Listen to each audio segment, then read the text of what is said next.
Most isekai protagonists wake up overpowered. This guy woke up broke, born into a poor farming family, bullied for looking different, and forced to work the fields. But one meeting with a mysterious mage changes his destiny forever. It all began with a single prophecy.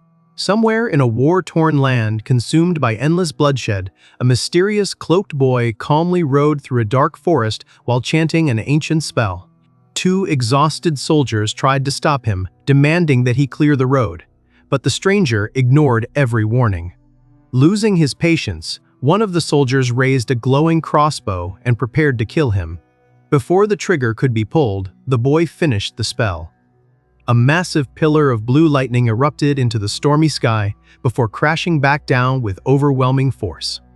The explosion blasted both soldiers away, leaving the entire forest in chaos. As the smoke settled, a mysterious system window appeared, demanding to know the smiling boy's true identity. Then the story jumped back to the very beginning. In modern Japan, Ritsuki Kajama had finally achieved his lifelong dream after receiving his university acceptance letter. Years of hard work had finally paid off. Unfortunately, fate had other plans. While crossing the street, he was struck by a speeding truck before he even had the chance to celebrate. As his consciousness faded, all he could think about was how cruel it was to die just after reaching the goal he had worked so hard to achieve. His shattered phone lay abandoned on the road, marking the end of his first life. But death wasn't the end. Instead, he opened his eyes as a newborn baby in a completely unfamiliar world. The confused infant quickly realized he had been reincarnated into a poor farming family. His new parents were simple peasants struggling to survive. And unlike the rest of his red-haired and blonde relatives, he alone had black hair. Growing up, that unusual appearance made him an easy target.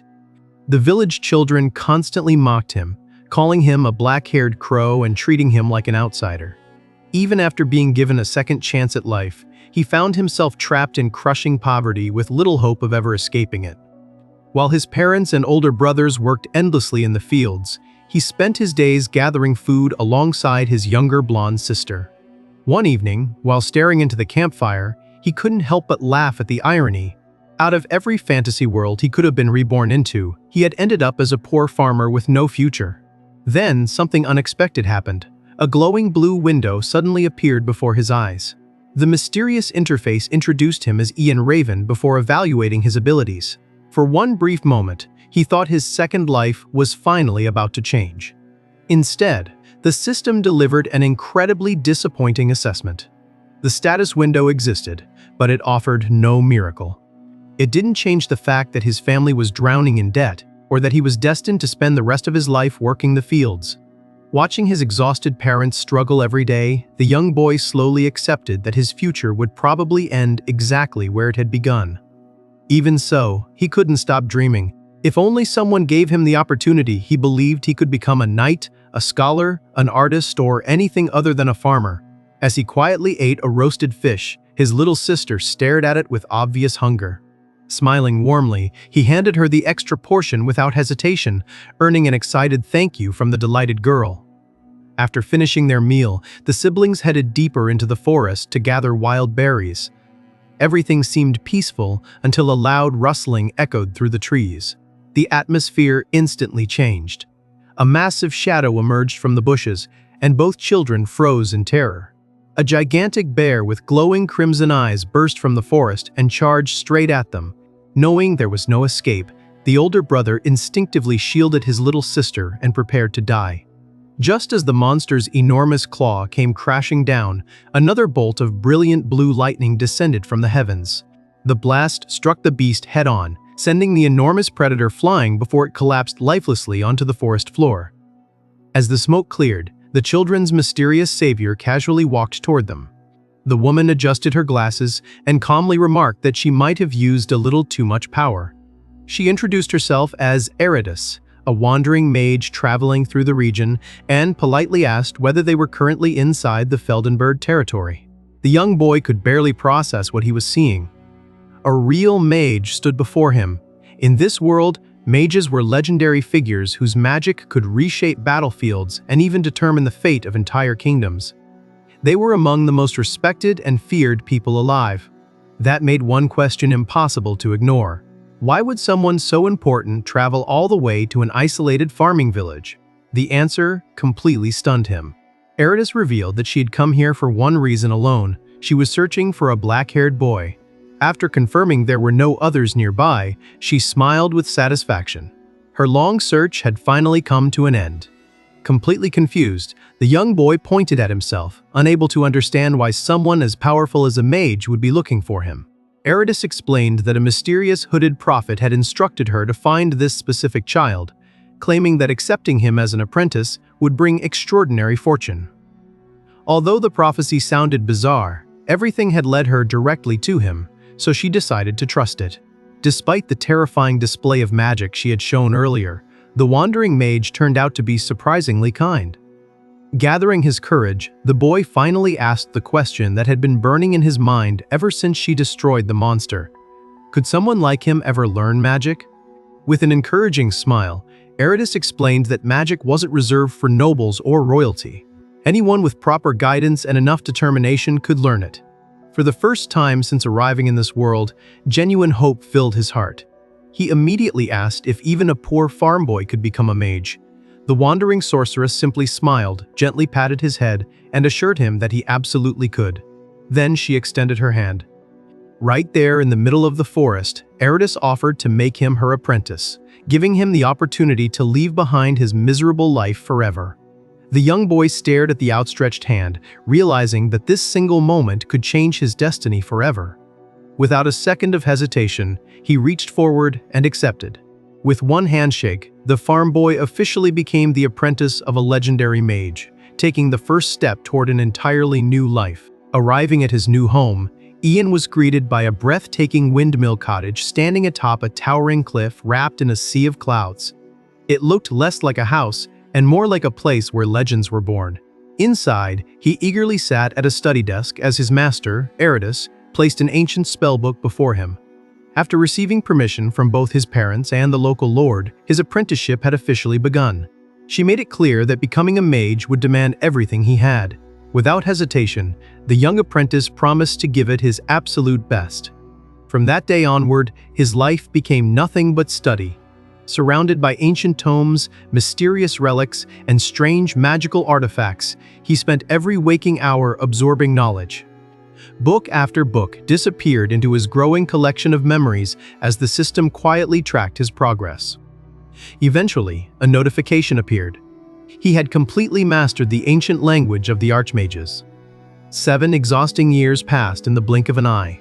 The frightened farm boy slowly grew into a disciplined young mage, and after years of nothing but theory, Eritis finally declared that his classroom lessons were over. Now came the dangerous part: practical training. Unfortunately for Ian, his master's definition of practical was completely unhinged. Without the slightest warning, she threw him off a mountain. As he plummeted toward the ground in absolute panic, he screamed at the top of his lungs, begging her to stop this insane training method. 7 years of studying hadn't prepared him for becoming human fertilizer. Standing calmly below, Eritis simply told him to stop panicking and listen carefully. She instructed him to hear the voices of the wind. Completely confused, he wondered what voices she was talking about. All he could hear was the air rushing past him. Then something changed. Tiny wind spirits surrounded him, curiously observing the strange human falling through the sky. Realizing they could actually understand him, he spoke to them using the ancient language he had spent years learning. The spirits answered. At that very moment, the system confirmed he had awakened wind magic. His descent immediately slowed until he floated safely to the ground. Only then did he realize the truth. Magic wasn't created by the caster. Mages borrowed power directly from the spirits and natural elements themselves. Eritis smiled proudly, confirming that he had finally understood the true foundation of magic. Before he could celebrate, she announced the next lesson: water. A moment later, he found himself submerged underwater with nothing but a snorkel while trying to communicate with an extremely grumpy water spirit that wanted him to leave it alone. He barely had time to recover before she moved on to ice. The next thing he knew, he was trapped inside a wooden tub on top of a freezing mountain, while the spirit of ice calmly informed him that he was about to freeze to death. By the time he managed to connect with it, he was completely exhausted. His master simply nodded in approval. Apparently, he was learning much faster than expected. Then came fire. With a casual snap of her fingers, Erida summoned a massive pillar of blazing flames right in front of him.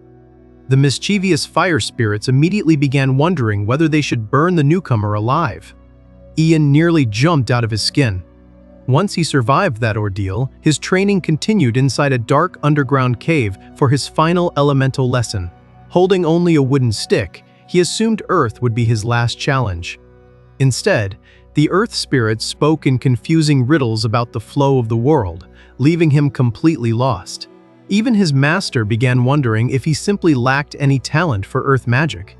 Fortunately, the system decided to lend him a helping hand. A notification rewarded him with 10 bonus skill points. Realizing he had a massive advantage over ordinary mages, Ian invested the points directly into his Earth magic. Sometimes having a system really was cheating. The moment his proficiency increased, the Earth's voice suddenly became crystal clear. It warned him about rivers of molten lava flowing beneath the cave floor, proving he had finally established a proper connection. Satisfied with his success, he headed back toward the cave entrance. Along the way, he casually lit his torch using fire magic. Almost immediately, someone complained about the sudden light. Confused, Ian turned around. Two glowing eyes stared back at him from the endless darkness. The mysterious presence calmly introduced itself as darkness itself. Just like that, he unknowingly established a connection with one of the rarest elemental entities imaginable. Later that night, under the light of a full moon, Erida sat quietly on the mountainside while preparing for an upcoming conference of mages. Ian excitedly ran over to share the results of his training. With a proud smile, he announced that he had successfully learned darkness magic.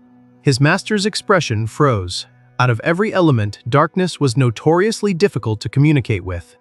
Most mages spent their entire lives without ever hearing its voice. Yet somehow, her apprentice had done it as if it were completely normal. After a long silence, she finally spoke. His training on the mountain was over. It was time for him to leave. Expecting another lesson, Ian eagerly asked where they would be traveling next. Instead, Erida revealed they would be going their separate ways. She had business at a prestigious sorcerer's conference, while he needed to begin his own journey. She believed he possessed extraordinary talent and instructed him to travel to the nearby town, where he would eventually encounter opportunities to study the legendary art of space-time magic. The mere mention of such a mythical branch of magic left him speechless. Erida simply smiled, patted him on the head, and admitted she believed he would master it someday. Embarrassed by her confidence, the young mage quietly accepted her expectations. As dawn arrived, master and disciple said their farewells, promising to meet again 3 years later. For the first time since arriving in this world, Ian stepped into civilization completely on his own. The bustling town was filled with merchants, travelers, and adventurers going about their daily lives. Blending into the crowd beneath his blue cloak, he couldn't help reflecting on just how unpredictable his master had always been. While wandering through the marketplace, he overheard a trader calling for travelers willing to join an expedition heading toward the dangerous northern regions.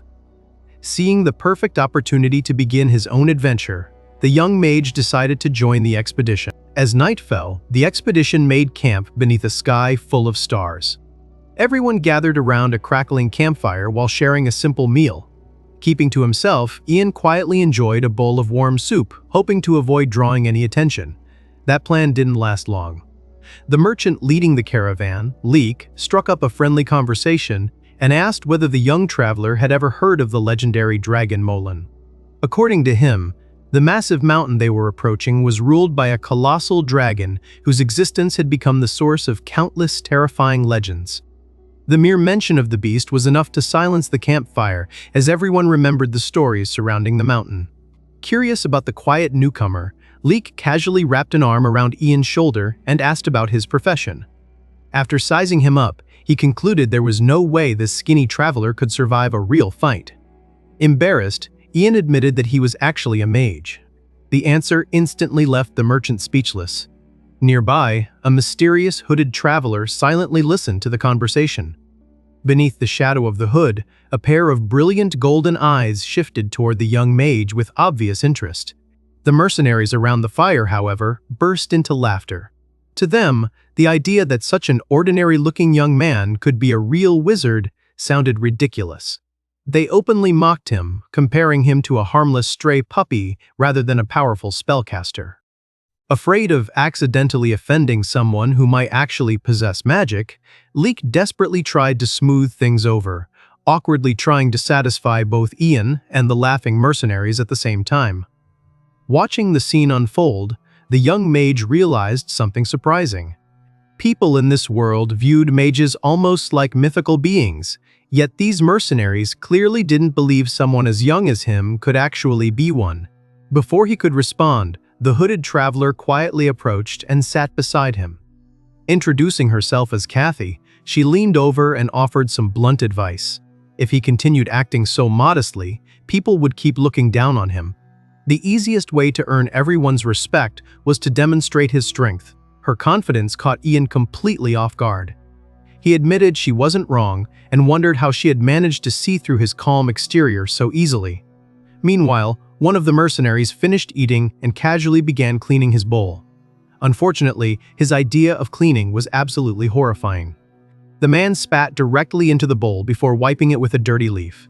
Ian stared at the scene in complete disbelief. His brain simply refused to process what he had just witnessed. Before he could recover, another violent shock hit him. That bowl was supposed to be his.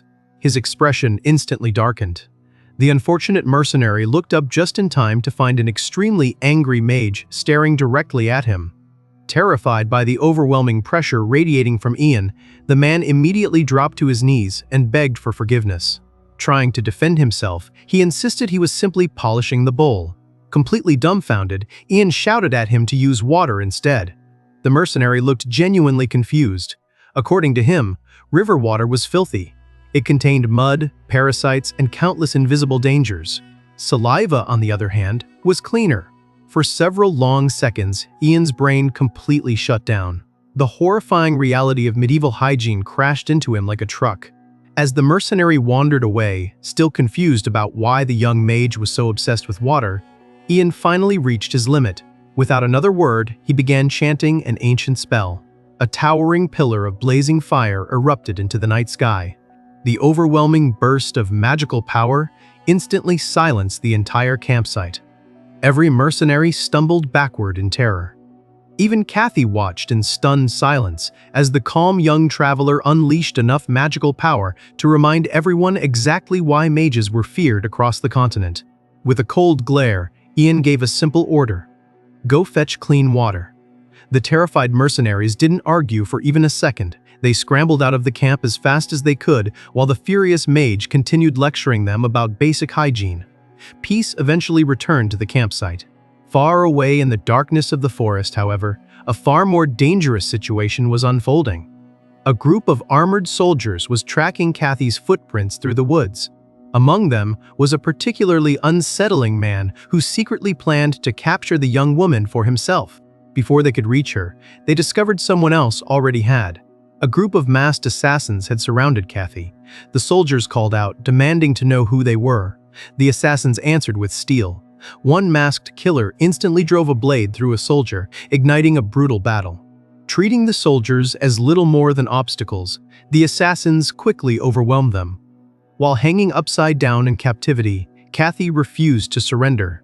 She suddenly bit her captor's shoulder with all her strength. The assassin cried out in pain and instinctively let go.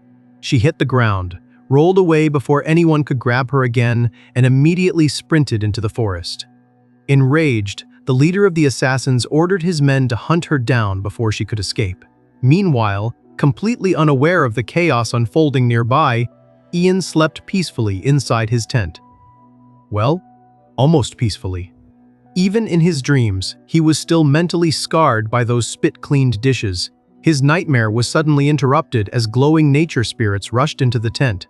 The tiny spirits frantically circled around him, urgently warning that hostile humans were rapidly approaching the campsite. Ian's eyes snapped open. Before anyone could explain what was happening, he had already sensed it. A murderous presence surrounded the campsite. Moments later, desperate cries for help echoed through the darkness. The terrified merchant leader burst into his tent, barely able to catch his breath as he warned that masked attackers had ambushed the caravan. Outside, the peaceful night had transformed into a battlefield. Steel clashed beneath the moonlight as the caravan guards desperately fought to protect the merchants. Unfortunately, the masked assassins were far stronger than anyone expected.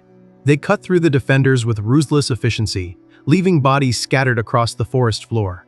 Stepping on one of the fallen guards, the leader of the assassins coldly ordered his men to eliminate every witness before focusing all their attention on finding a single woman. Not far away, Kathy hid behind a massive tree while desperately trying to stay quiet. Her breathing grew heavier with every passing second as assassins searched the surrounding forest. Then, a sword suddenly slammed into the ground right in front of her face. One of the masked soldiers had found her. With a cruel grin, he ordered her to stand up, threatening to cut off her arms if she resisted. Tears welled up in her golden eyes as she accepted that this might be the end. The assassin slowly raised his glowing blade. Before he could swing it, a violent shockwave exploded through the forest. The attacker was blasted backward before he even realized what had happened. Walking calmly through the swirling wind, Ian finally arrived. Relief immediately washed over Kathy's face. Turning toward her, the young mage simply told her to stay close and follow him. Without a word, she nodded. The surviving merchants quickly gathered behind their only hope. Once everyone was ready, Leek signaled that the group could move. Ian took one last look at the approaching assassins before quietly beginning another ancient chant. Darkness answered his call. Black clouds spread across the battlefield while blue lightning crackled overhead. In an instant, the entire forest was swallowed by supernatural darkness. The assassins immediately lost all sense of direction. Unable to see even a few steps ahead, they desperately shouted for torches while accidentally confusing each other in the magical fog. Unlike everyone else, Ian could see perfectly. Using dark vision, he calmly guided the survivors through the pitch-black forest. Their escape almost succeeded. One assassin managed to ignite a torch and immediately spotted the fleeing group. He charged forward, raising his sword. Ian didn't hesitate. Calling upon the spirits of fire, he pointed toward the attacker. A towering pillar of flames erupted around the assassin. His screams echoed through the forest before his burned body collapsed onto the ground. The remaining assassins froze. Watching a companion disappear inside a single spell reminded them exactly why mages were feared throughout the continent. Unfortunately, fear wasn't enough to stop them. Someone shouted that a mage was among the survivors, and the assassins charged together. Then, everything changed. The charging soldiers suddenly stopped in place. Towering over them was something far more terrifying than any human. A colossal red-scaled drake emerged from the darkness. Its enormous jaws snapped shut around one assassin before tossing his lifeless body aside as if he weighed nothing. Panic instantly spread through the forest. The legendary beast rampaged through the battlefield, tearing the assassins apart with overwhelming force. The surviving merchants huddled together behind Ian, convinced they were all about to die next. Even the young mage broke into a cold sweat. If the drake turned its attention toward them, there would be no escape. Just then, another system notification appeared before his eyes. It announced that he had encountered a primeval mystery. Ian's expression immediately changed. The term sounded familiar. Ever since beginning his magical training, mysterious beings like the elemental spirits had always been recognized by the system as mysteries. Could this legendary drake be the same kind of existence? If that was true, there was still a chance. The enormous creature slowly turned its massive head toward the survivors. Its glowing eyes locked onto Ian. A low growl rolled across the forest, shaking the ground beneath everyone's feet. The merchants could barely stand under the pressure. Taking a deep breath, Ian steadied himself. Trusting both the system and everything he had learned from Eridus, he stepped forward alone. Standing before a creature capable of wiping out the entire caravan, he boldly introduced himself as a mage. Then he made the biggest gamble of his life. Instead of threatening the beast, he tried to make friends with it. The drake stared back with complete indifference. Behind Ian, the merchants exchanged confused glances, wondering whether the young mage had completely lost his mind. Outwardly, he remained calm. Internally, He was one heartbeat away from panicking. At that exact moment, another system notification appeared. It reminded him that he still had unspent skill points. Without wasting a second, Ian poured every single point into summoning arts. The effect was immediate. The strange noises that had once sounded meaningless suddenly transformed into understandable speech. For the first time, he could truly comprehend the voice of a primeval mystery. Swallowing his fear, he respectfully greeted the colossal drake and explained that neither he nor the merchants had any intention of fighting. The beast responded with a thunderous roar that nearly knocked everyone off their feet. Then its voice echoed directly inside their minds. The proud drake mocked the humans for being far too weak to interest it. Recognizing the opportunity, Ian quickly agreed. He admitted they weren't worthy opponents and suggested that defeating them wouldn't bring any honor to such a magnificent creature. The merchants could only stare in confusion, wondering if the young mage was somehow speaking to the monster through telepathy. Kathy, meanwhile, watched the exchange in complete silence, placing all her faith in the mysterious wizard who had saved her life. After a long pause, the drake finally snorted in amusement. It admitted that slaughtering such insignificant prey would indeed be beneath its dignity. A small smile appeared on Ian's face. His gamble had actually worked. But the relief lasted only a moment. The enormous beast leaned closer, casting a gigantic shadow over the survivors. Its deep voice rumbled through the forest as it warned them that despite sparing their lives, it was still in an extremely bad mood. The crushing pressure forced the terrified merchants to collapse onto the ground. Even Ian clenched his fists, realizing their fragile negotiation was far from over. Standing before a legendary drake, Ian's peaceful negotiation was beginning to fall apart. The enormous beast still radiated overwhelming pressure, and one wrong move would mean certain death for everyone behind him. Knowing he couldn't overpower the creature, the young mage desperately searched for another way out. Instead of reaching for another spell, he asked a simple question: why was such a mighty drake in such a terrible mood? The ancient predator immediately became defensive, clearly unwilling to discuss the matter. Rather than backing away, Ian calmly offered to help solve whatever problem was troubling it. The drake let out a booming laugh. What could a tiny human possibly do for a creature like him? Instead of arguing, Ian quietly released a surge of mana. Wind gathered around him, illuminating the dark forest with a brilliant aura that instantly caught the drake's attention. The overwhelming fluctuation of magical energy made the ancient beast pause for the first time. Introducing himself properly, Ian explained that he was a mage who sought to understand the world's countless mysteries rather than conquer them. This wasn't a battle, it was a negotiation. The drake studied him carefully before the overwhelming killing intent slowly disappeared from the forest. Ian let out a silent sigh of relief. At least they were talking now. But he had no intention of allowing the dragon to control the conversation. As he searched for his next move, memories of Erida's surfaced in his mind. She had always taught him that true magic wasn't about domination. A mage borrowed power by building trust with the mysteries of the world. Every spirit, elemental, and mysterious being possessed its own personality. Understanding them was far more important than forcing them into submission. That lesson suddenly gave him an idea. A rather shameless one. Opening his system interface, Ian activated analytical vision and searched for anything that could help him survive. The screen immediately provided an answer. Feed the target high-quality alcohol appropriate for its size. Before he could question that ridiculous advice, another instruction appeared. Flatter the target extensively. Ian stared at the system in complete disbelief. Was his life really depending on sweet-talking a dragon? As someone who wasn't exactly gifted at socializing, the assignment felt almost impossible. Unfortunately, dying sounded even less appealing.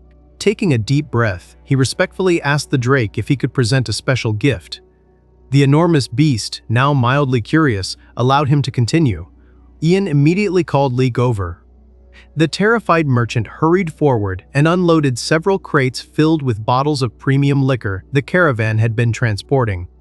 Unfortunately, the drake wasn't impressed. Looking down at the tiny bottles, it grumbled that the offering looked insultingly small. Thinking quickly, Ian explained that human alcohol was incredibly concentrated and traditionally served in much smaller amounts. Then he carefully poured the amber-colored liquor into a large wooden mug and respectfully presented it. The drake leaned closer. One sniff was enough to make it wrinkle its nose in disgust. Its crimson aura flared once again. The ancient beast immediately accused Ian of trying to poison it. The atmosphere became deadly in an instant. Without hesitation, Ian grabbed the mug himself. To prove there was no trick, he raised it and drank first. The powerful liquor hit him like a freight train. His vision doubled. His face turned bright red. He somehow remained standing, although just barely. Watching the human survive the drink, the drake cautiously dipped one enormous claw into the mug before lifting it toward its mouth. After a brief hesitation, it took a small sip.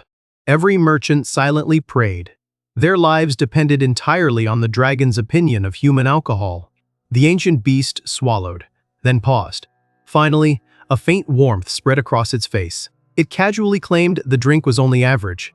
Ian's heart nearly stopped. Had the gamble failed? Thinking fast, he immediately opened another bottle. This one was much stronger. One mug became two. Two became five.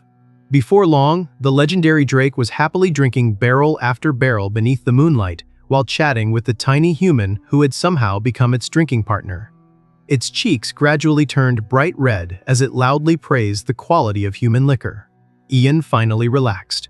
His insane plan was actually working. Unfortunately, another problem quickly appeared. The empty barrels kept piling higher. The dragon's alcohol tolerance was absolutely monstrous. Ian had secretly hoped the beast would eventually pass out so everyone could quietly leave. Instead, it was still happily asking for another drink. Soon, they ran out. Ian stared into the final empty barrel with complete despair. The dragon suddenly broke the silence. It brought up the question Ian had asked earlier. Why had it been in such a terrible mood? Expecting something terrifying, the young mage carefully listened. Instead, the legendary drake burst into tears. Everyone froze. The terrifying predator that had massacred countless assassins only moments ago was now sobbing under the stars. Through tears, it confessed that its nest was old, cramped, and miserable.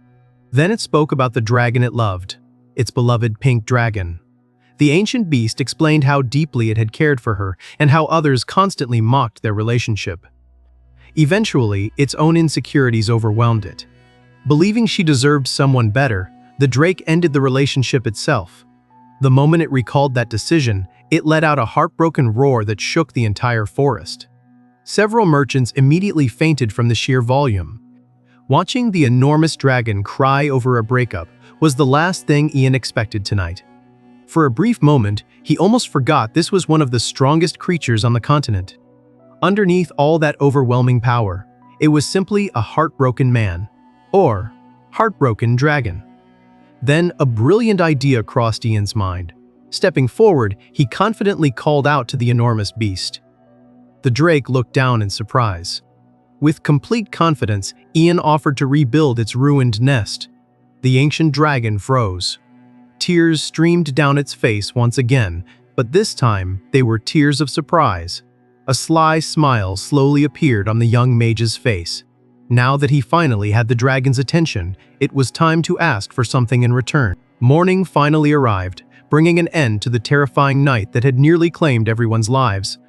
Ian quietly stood beside the caravan, gathering his thoughts after everything that had happened.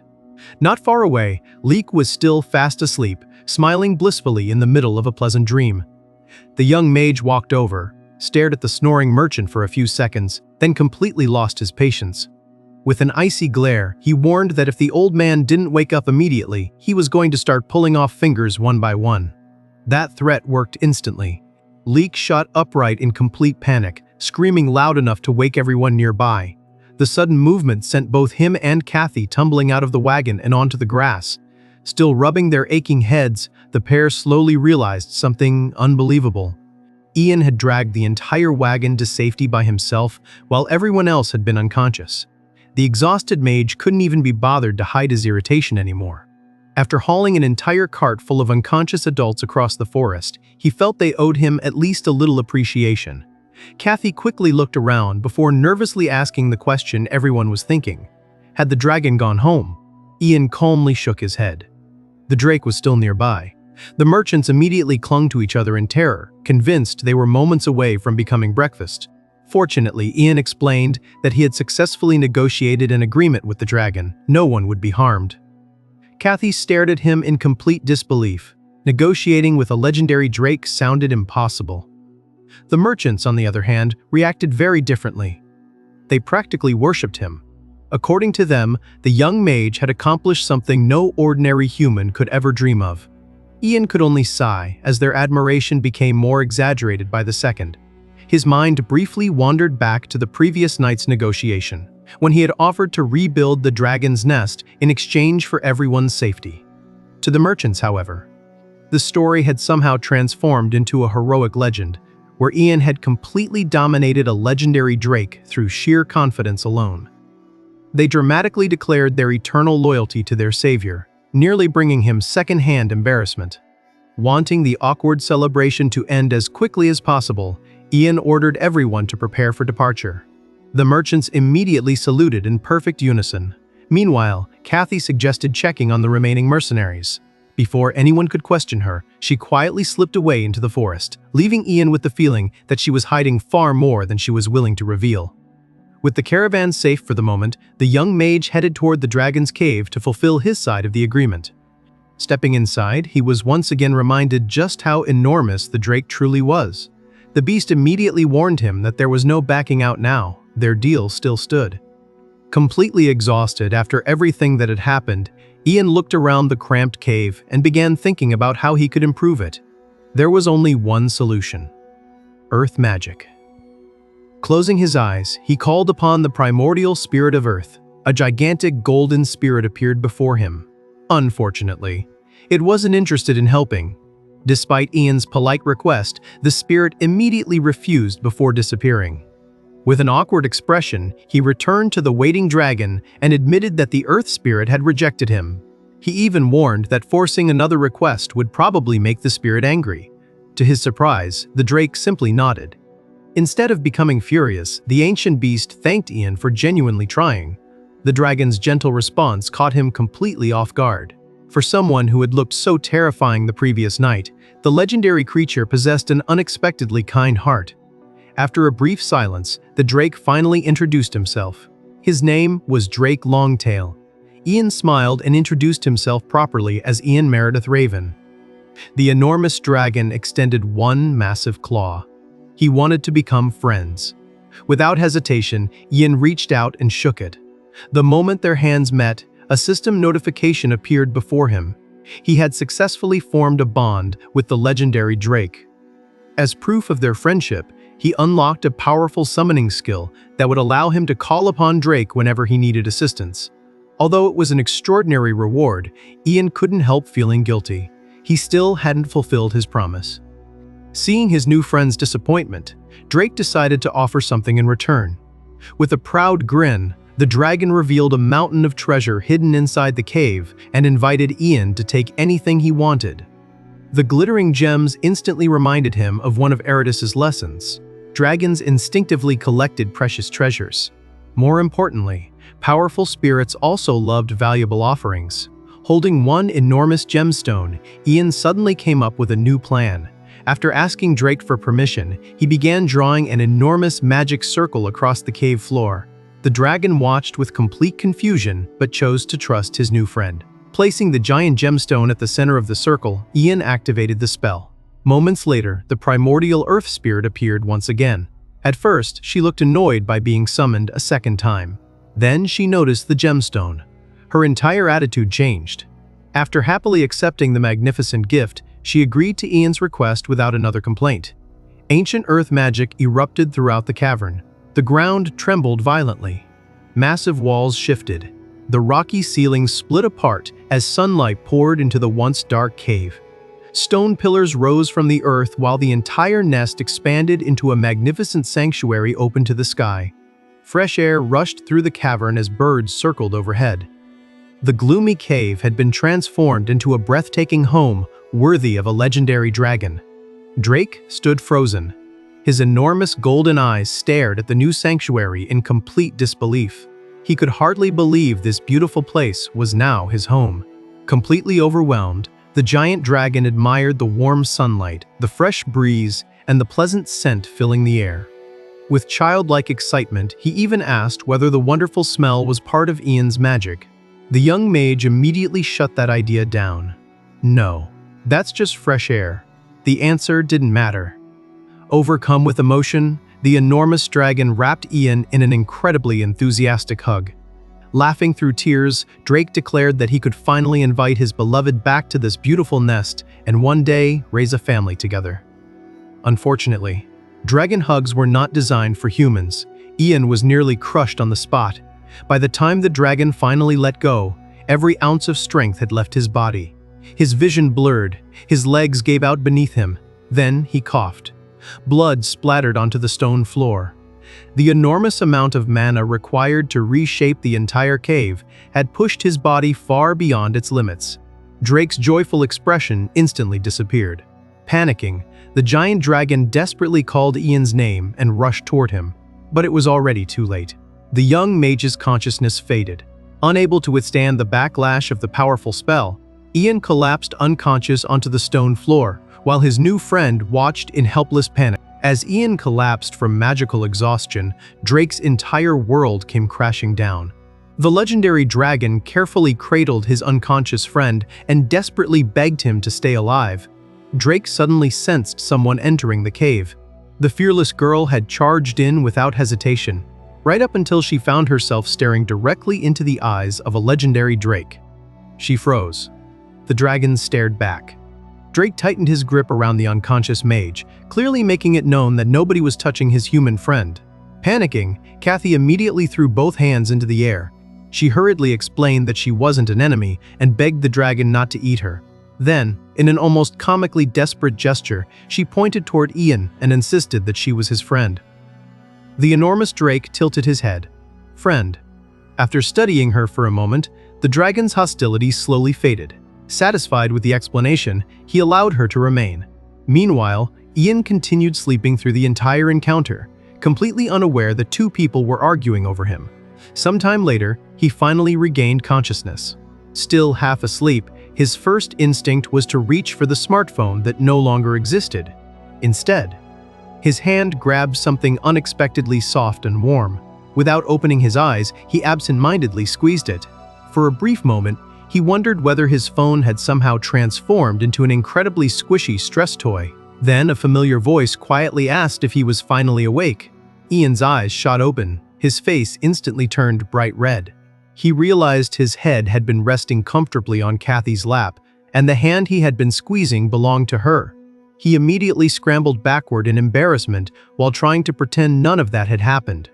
Meanwhile, Kathy simply watched him with a confused expression as he desperately tried to recover from the world's most awkward wake-up call. As the embarrassment faded, Ian slowly remembered everything. The cave, the spell, the dragon, the backlash. His body still ached after forcing his summoning arts to a level far beyond what it was meant to handle. Trying to escape the awkward atmosphere, he quickly asked where Drake had gone. Kathy explained that the dragon had suddenly left. Ian quietly assumed his oversized friend had probably rushed off to reunite with his beloved after receiving his new nest. Honestly, he couldn't even blame him. After apologizing for entering the cave without permission, Kathy explained how she had managed to get past the dragon. She simply told Drake that she was Ian's friend. That answer left the young mage completely baffled. He had spent years learning ancient languages just to communicate with magical beings. How had she managed that so easily? For a second, he jokingly wondered if she somehow had a magical translation device. Instead of laughing, Kathy fell silent. Her expression suddenly became serious. She admitted there was something she needed to confess. The attack on the caravan had happened because of her. She lowered her head and sincerely apologized for dragging everyone into such a dangerous situation. Remembering how terrified she had looked during the attack, Ian realized just how much guilt she had been carrying. Trying to lighten the mood, he jokingly asked if she had secretly been working with the bandits the entire time. She immediately denied it. When he teased that she looked suspiciously like the kind of mysterious beauty who would betray the protagonist in a fantasy story, she responded with a completely serious expression. Then she revealed the truth. Her real name wasn't Kathy. It was Lucy of House Talion. She belonged to a noble family. The revelation completely caught Ian off guard. But the next part was even worse. The assassins had been sent by her own fiancé. At first, Ian assumed it was nothing more than a lover's quarrel. One look from Lucy told him he had guessed very, very wrong. She explained that she had been running away specifically to escape the man she was supposed to marry. After nearly being captured the previous night, she no longer believed she could survive on her own. Grabbing Ian's arm, she desperately begged him for help. The young mage asked the obvious question: why was she running? Lucy took a deep breath before revealing the full story. House Talion was a weak, noble family constantly threatened by powerful rivals. With war approaching, her family lacked the military strength needed to survive. To secure protection, they arranged her marriage to the captain of the region's strongest mercenary company. At first, everything seemed to work perfectly. The mercenary happily accepted his new status as the family's future son-in-law, and the surrounding nobles stopped threatening their territory. Lucy genuinely believed her family's future had finally become secure. But it was all an act. Once he gained enough influence, the mercenary revealed his true nature. Power had always been his real objective. He abused his new authority, became increasingly tyrannical, and openly pursued other women without shame. When Lucy's parents finally decided to cancel the engagement, he poisoned them. Ian's expression darkened. The mercenary hadn't simply betrayed the family, he had murdered them to seize control. Without Lucy, however, he couldn't legally claim the Talion estate. That was why she had become his next target. As long as she remained alive and free, his plan would never be complete. Unfortunately, that also meant he would never stop hunting her. Tears welled up in Lucy's eyes as she begged Ian to save her. The young mage silently processed everything he had just heard. Greed, murder, political betrayal. It was far more complicated than he had expected. Sensing his hesitation, Lucy hurriedly promised him a reward if he agreed to help. Ian narrowed his eyes. If she barely knew him, why trust him with something this important? Lucy answered honestly. Selling her out would earn him nothing more than a small bounty. Helping her, on the other hand, would change his life forever. Taking a deep breath, she made one final offer. If he protected her and helped reclaim her family's future, she would give him the entire Talion estate. Lucy's offer left the room in complete silence. Giving him her family's entire estate wasn't a small reward. It was an invitation into the world of nobles, politics, and power. For a brief moment, Ian imagined what accepting that future could mean. With enough influence, he could climb the ranks of nobility and live a comfortable life. But that wasn't the dream he had crossed into this world to chase. His goal had never been wealth or titles. He wanted to become one of the greatest mages alive. Helping Lucy wasn't just the right thing to do. It was also the perfect opportunity to gain experience, expand his magical knowledge, and secure the resources needed for future adventures. After weighing everything carefully, he finally reached a decision. Clearing his throat, Ian looked directly at Lucy. He admitted that a mage wasn't exactly the ideal bodyguard. Unlike a knight or mercenary, his specialty wasn't standing in front of someone with a sword. The moment she heard his hesitation, Lucy's hopeful expression collapsed. She lowered her head as tears slowly began filling her eyes again. Then Ian smiled. He assured her that while he wasn't a traditional bodyguard, he would escort her safely to her destination. The relief hit her all at once. Unable to hold back her emotions any longer, Lucy burst into tears. Ian immediately panicked. He had expected gratitude. He definitely hadn't expected full-on crying. Awkwardly trying to comfort her, he reached out, only for Lucy to suddenly grab his hand with both of hers. Through trembling sobs, she thanked him for becoming the first person willing to stand by her side. Unable to contain her emotions, she leaned forward and buried her face against his chest. For the first time since learning the truth, Ian truly understood how frightened she had been this entire time. Instead of pulling away, he gently reassured her that everything would be all right.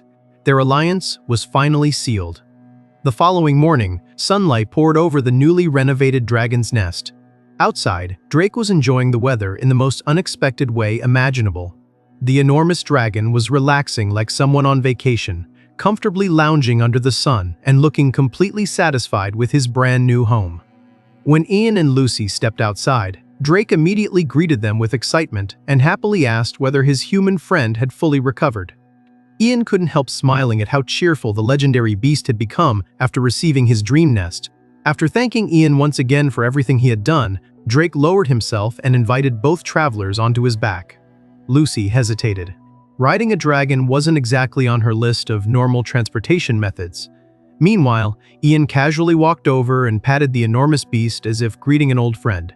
Watching someone casually treat a legendary drake like a loyal horse completely shattered Lucy's understanding of the world. Drake impatiently urged her to climb aboard as well. Although she couldn't understand the dragon's language, it was obvious they were somehow communicating. Seeing her hesitation, Ian simply extended his hand. Trusting him completely, Lucy accepted it and climbed onto Drake's back beside him. With everyone securely seated, the dragon launched forward. The ground shook beneath his enormous body as he accelerated across the open plains. Birds scattered into the sky while the unlikely trio officially began their journey together. Meanwhile, back at the abandoned campsite, the surviving merchants were having a very different morning. Without their mercenary escorts, panic quickly spread through the group. Everyone argued over what to do next. Some wanted to flee immediately. Others insisted they were already doomed. Finally, all eyes turned toward Leek. The old merchant confidently declared that they would stay where they were and wait for the young mage. After everything they had witnessed, he had absolute faith that Ian would return. Unfortunately, that confidence lasted about 10 minutes. A group of bandits surrounded the camp and easily captured the defenseless merchants.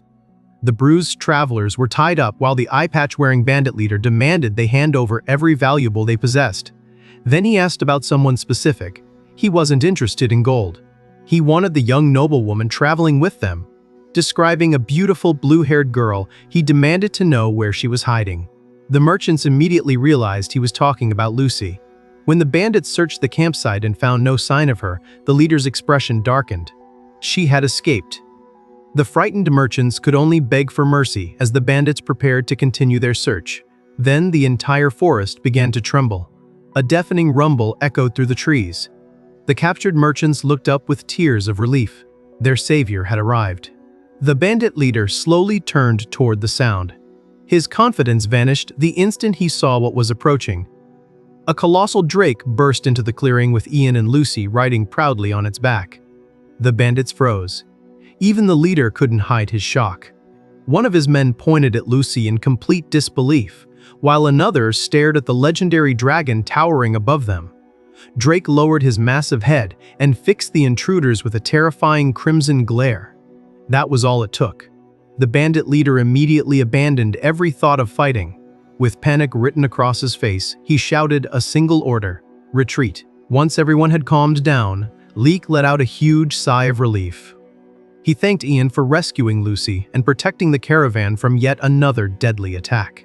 The other merchants, however, couldn't understand one thing. How had the bandits known the girl's true identity? That single question immediately caught Ian's attention. Someone mentioned the Church of Tengen. The young mage silently recalled everything he knew about it. The Church of Tengen was the largest and most influential religion in the world. Its teachings strictly prohibited slavery, yet countless traffickers ignored those laws whenever profit was involved. The more he thought about it, the clearer the situation became. Lucy wasn't simply being chased by ordinary bandits. Someone powerful refused to let her escape. Whoever stood behind them was determined to force the marriage no matter the cost. Realizing they had no time to waste, Ian turned toward Drake and gave the dragon one final request: eliminate every pursuer. The legendary beast happily accepted. With a deafening roar, Drake launched into the sky and disappeared beyond the trees. Watching the dragon leave, Ian quietly reminded himself that surviving in this world meant making difficult decisions. Sometimes, mercy simply wasn't an option. Not long afterward, a sharp pain suddenly shot through his head. The strain of speaking the ancient draconic language was finally catching up to him. Lucy immediately noticed his discomfort, but Ian brushed off her concern, insisting he was fine. Leek, meanwhile, continued praising the young mage as though he had just witnessed a living legend. After a short rest, the group resumed their journey through the forest. As they traveled, Ian suddenly felt a familiar sensation. A system notification appeared before his eyes. Drake had successfully eliminated 11 pursuers. The young mage couldn't help appreciating how convenient his system had become. It practically delivered battlefield reports automatically.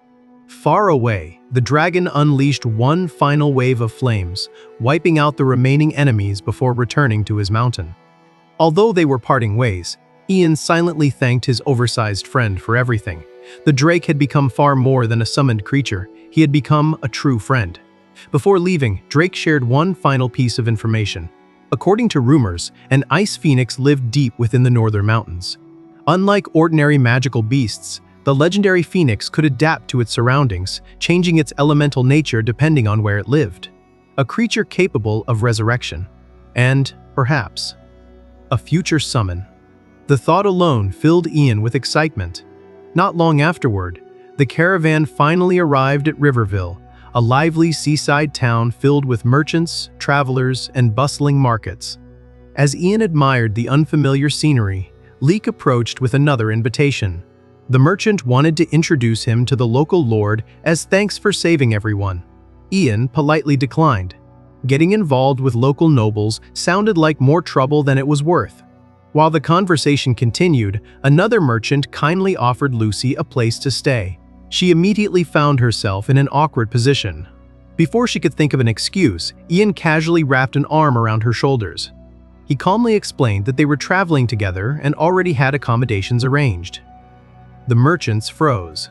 Lucy froze. Then, her cheeks turned bright red. Realizing what he was doing, she quickly played along and leaned against him as though they were a couple. Watching from afar, Leek smiled knowingly. Apparently, everyone had reached exactly the same conclusion. The young mage and the beautiful noblewoman were lovers. Neither of them bothered correcting the misunderstanding. After they finally left the crowd behind, Lucy admitted that pretending to be his partner actually discouraged unwanted attention from other men. The conversation gradually shifted elsewhere. Curious about his manners, she asked why he treated commoners with so much respect. Ian simply explained that he had grown up as the son of poor farmers. More importantly, Eridus had always treated everyone with kindness, regardless of their status. He intended to live the same way. Eventually, he asked about their destination. Lucy explained that she hoped to seek refuge with her uncle, Count Katina. Ian immediately asked whether they were close. After a brief hesitation, she admitted that her mother and the Count had never been particularly close. That answer worried him. If their relationship had only been average, there was no guarantee the Count would actually protect her. Lucy quickly defended her uncle, insisting he was the most trustworthy person she knew. Although Ian wasn't completely convinced, he hoped she was right. After all, they didn't have many other options. As they continued walking, Lucy quietly admitted that nearly every noble family saw her as nothing more than a political marriage opportunity. With a playful smile, she jokingly suggested that if Ian proposed instead, she wouldn't necessarily refuse. The young mage answered with complete seriousness. Their agreement ended the moment she safely reached Count Katina. Besides, she wasn't the only woman in the world. Lucy stared at him in disbelief, then exploded with embarrassment and frustration before storming down the street. Ian simply watched her leave, wondering why she was suddenly so angry. Deciding they both needed a break, he led them into a nearby inn. The warm building was filled with cheerful conversation and the comforting smell of fresh food. Approaching the counter, Ian rented rooms for several nights and requested a hot bath. To the innkeeper's delight, he casually placed a heavy pouch overflowing with gold onto the counter. After accepting the payment, she turned toward Lucy. Would the young lady also like a bath? Lucy reacted as though someone had suggested jumping into a volcano. She frantically refused. Completely confused, Ian asked whether she was simply being picky about the water. Her face instantly turned crimson. With obvious embarrassment, she explained that public baths in this world offered almost no privacy. Only then did Ian finally understand. His expression froze. He quickly corrected the reservation and requested only one bath for himself. Lucy let out an enormous sigh of relief. Unfortunately, the moment she lowered her hood, several rough-looking men inside the tavern immediately noticed her beauty. Predatory smiles spread across their faces. Ian caught every single stare. Without saying a word, his expression turned ice cold. He quietly ordered Lucy to pull her hood back over her head. She protested, insisting he should at least call her by her fake name, Kathy. Ignoring the complaint entirely, Ian reached over and pulled the hood back into place himself. Grumbling about how stubborn she was, he guided her upstairs while the suspicious patrons continued watching their every move.